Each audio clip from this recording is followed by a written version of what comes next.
I'd been feeling a bit down in my apartment, with its muted drabness, boringly immaculate furnishings, and overall appearance of belonging to someone who wasn't yet quite sure of who they were.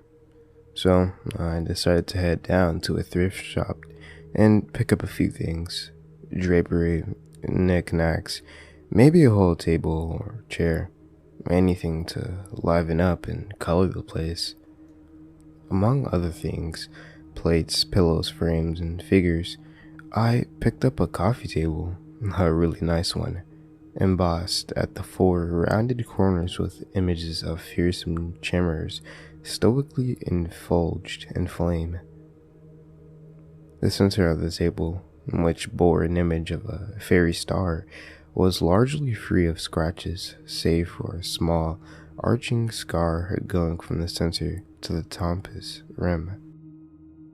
The acacia wood structure seemed sturdy enough, and while the store hadn't been told, or probably hadn't bothered to ask, about the table's history at the time of its donation, they assured me it had been tested and sanitized prior to being placed on the sales floor. For $6, I had no complaints, and bought it home happily, finally having something of note make my apartment seem more like home.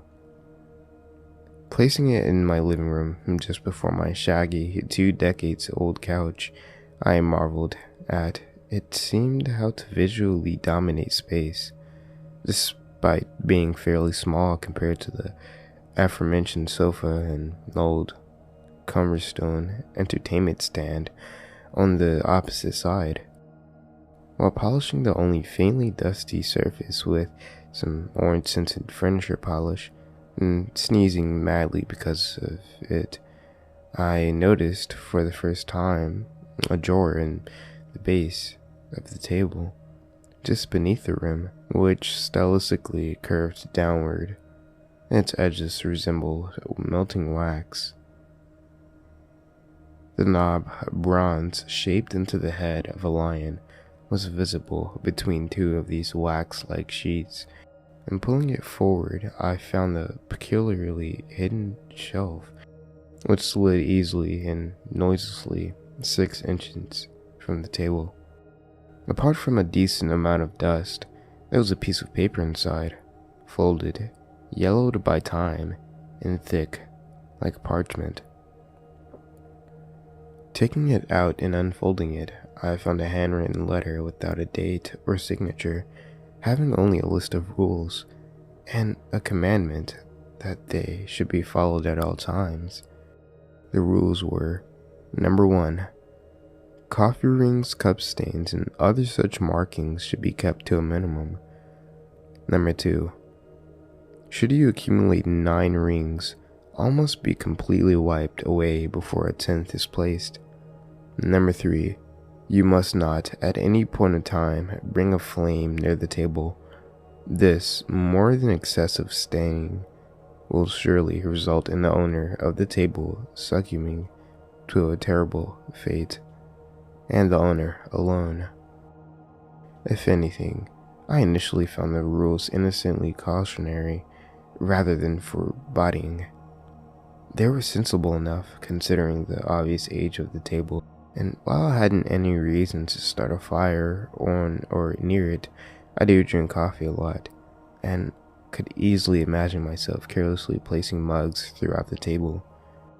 Refolding the paper, I placed it back into the drawer, which I then carefully shut and continued polishing the table's surface. Later on, the finishing of the day's task, I called up some friends and invited them over, planning to have a kind of secondary housewarming party.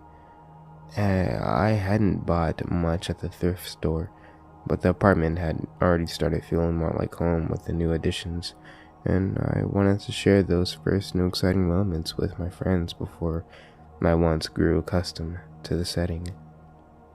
4 came over, and after the intentional theoretical tour of the living room, where all the purchased items had been set, we settled in on the couch and some chairs my friend's Mike bought from his own place, and had coffee, wine, and snacks.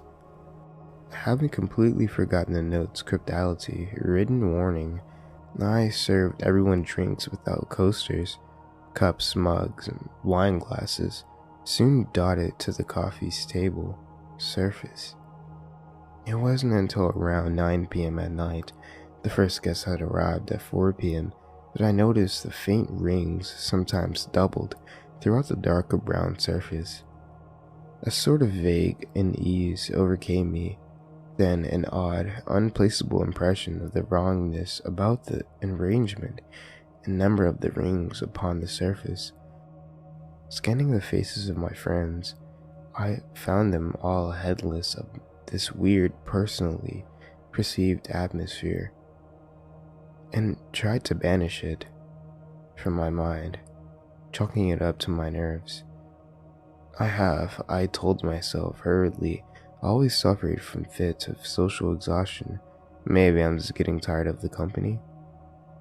Rejoining the conversation, I talked and laughed and joked with everyone, all the while cautious of something, an almost ominous suggestion of inappropriateness regarding the table's presence treatment.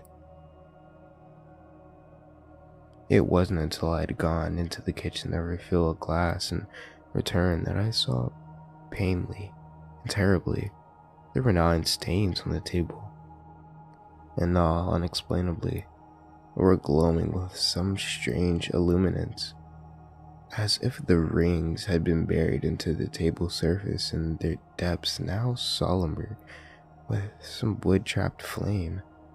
The worst part of the weird scene was that none of my friends seemed to notice the incredible effect.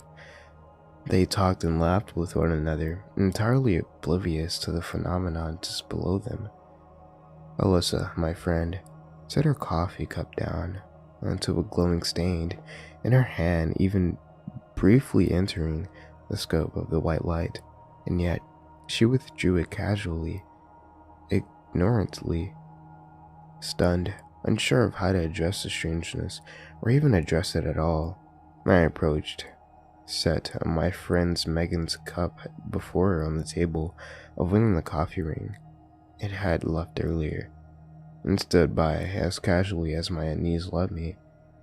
Everyone continued to talk, but after a while it became apparent that I was uncomfortable, and being perfectly aware of my social limitations, my friends politely excused themselves and departed as a group, thanking me for the invitation and inviting me to their houses and apartments to return the favor. I watched them go, feeling both relief and anxiety. Relief at having no longer put on a charade of calmness when I was anything but, and anxiety at being alone with the eerily glowing table which apparently only I could see.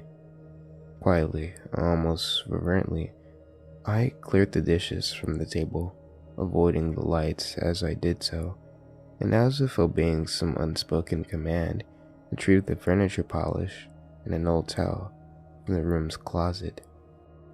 Taking the items to the table, I began polishing the surface, my shirt-wrapped hand moving swiftly as I endeavored to efface every single ring. As I scrubbed, the rings glowed brightly, and I even felt, or imagined I felt, the emission of the heat from them. My hand would attack one, wiping furiously, and I'd instinctively move it away after a few moments, a feeling as if I'd drawn my hand over a burner. I must have spent 10 minutes polishing the table, and yet not a single ring had been erased despite the time and effort. Standing before the table, breathless and nerve-wracked, I looked incredibly upon the whitely glimmering circles. All of them shone with a sense of instant defiance, each ring a bright, mocking eye. Exhausted, needing to settle myself down, I went into the kitchen and poured myself a cup of coffee. I had made 3 pots during the party, and the latest was still halfway full. I took my first few sips in the kitchen, leaning limply on my counter and staring thoughtlessly at the alternating black and white tiles of the floor. When my nerves were sufficiently settled, I went back into the living room, coffee in hand, and stood before the table. I walked around the piece of unexplainably lecherous furniture, scrutinizing every aspect whilst sipping from my mug. Apart from the stubbornly persistent rings, there wasn't anything else notably odd about it. The embossed images and overhanging, waxy rim remained normal, only the surface, stained with rings, had assumed a preternatural appearance. When my mug was empty, I absentmindedly placed it on the table and only realized the grave fault I'd made when I saw another ring instantly appear beneath the mug. Literally just seconds after the bottom touched the polished wooden fans. The base of my mug was suddenly encircled by a white glow, and then the entire thing was encased in a pillar of white light. The other rings underwent a similar change, their lights growing into super lighted pillars that rose nearly to the ceiling. Startled, I leapt away, nearly falling back into the entertainment stand. Concealed with the emergence of the 10 pillars was a sort of low humming, an audibly detected vibration coming from within the table. I listened wide-eyed and speechless as the sound increased in intensity until it became a deafening roar of throbbing noise. Brought to my knees by the unendurable sound, I watched as the table then began a monstrous transformation. The 4 chambers arose from their corners, gaining form and dimension, becoming small yet invulnerable wooden idols. One moving awkwardly across the now trembling table, stepping into a shaft of light, and was immediately set aflame.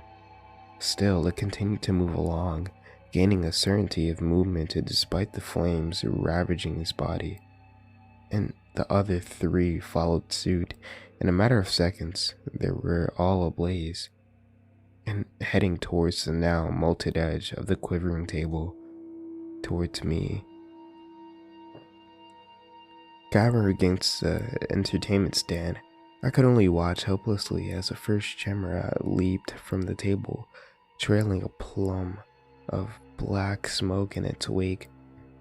Landing upon the carpet, it threw its lion head into the air and let out a bestial roar, and the goat's head upon its back joined, bleeding wickedly, flaming thickly. Now the size of a small dog, the chimera wasn't something I was willing to simply kick away. I looked around, but the only objects within reach were Blu-ray cases and a game console. The former wouldn't have harmed the creature, and despite the dire circumstances, I wasn't willing to use a ladder as a bludgeoning weapon. It had cost me too much to risk destroying. Finishing is unwholesome and dually intend to cry. The chimera then sprang towards me, its frontward claws outstretched.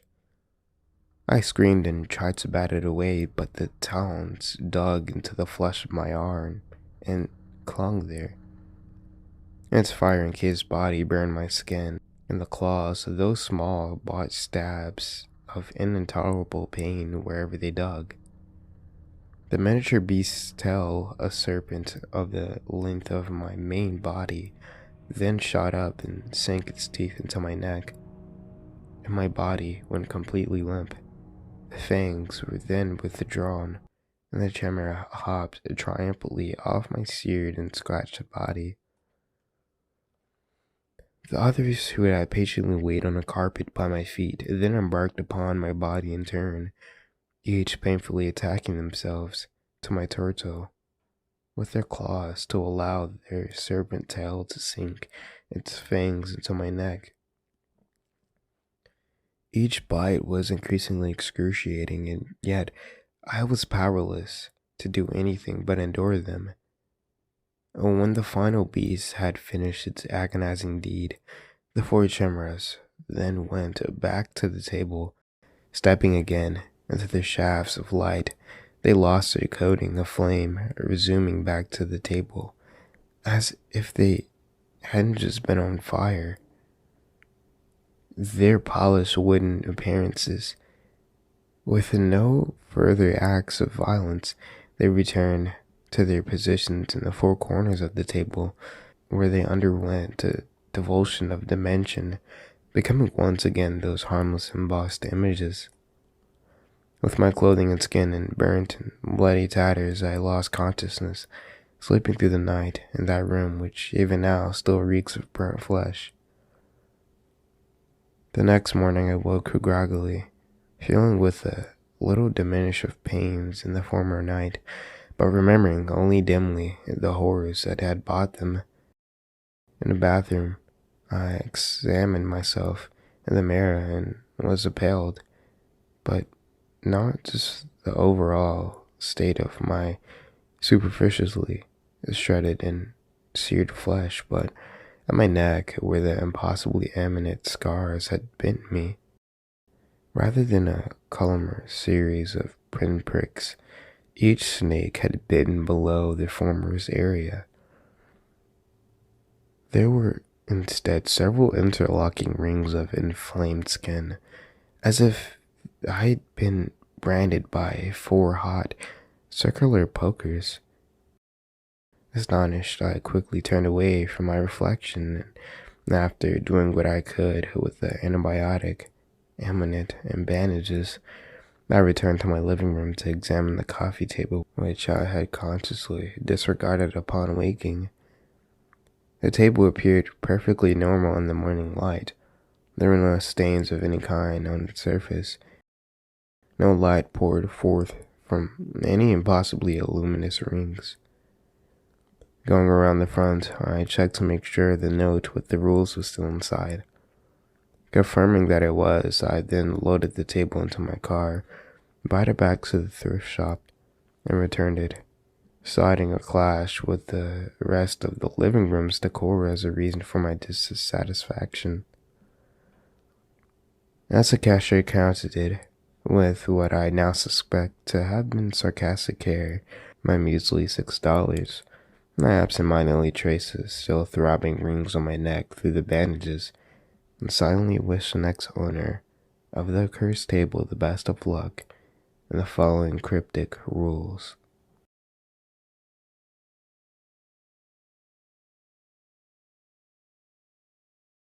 Okay, thank you guys for listening to this story for today.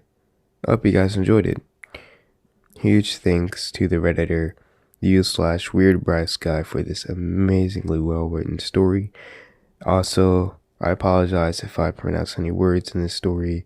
I'm in quite a rush. Hope you guys understand. Anyways, I hope you guys enjoyed this story, and I'll see you guys in the next one. So, don't forget to sit back, relax, and indulge in fear.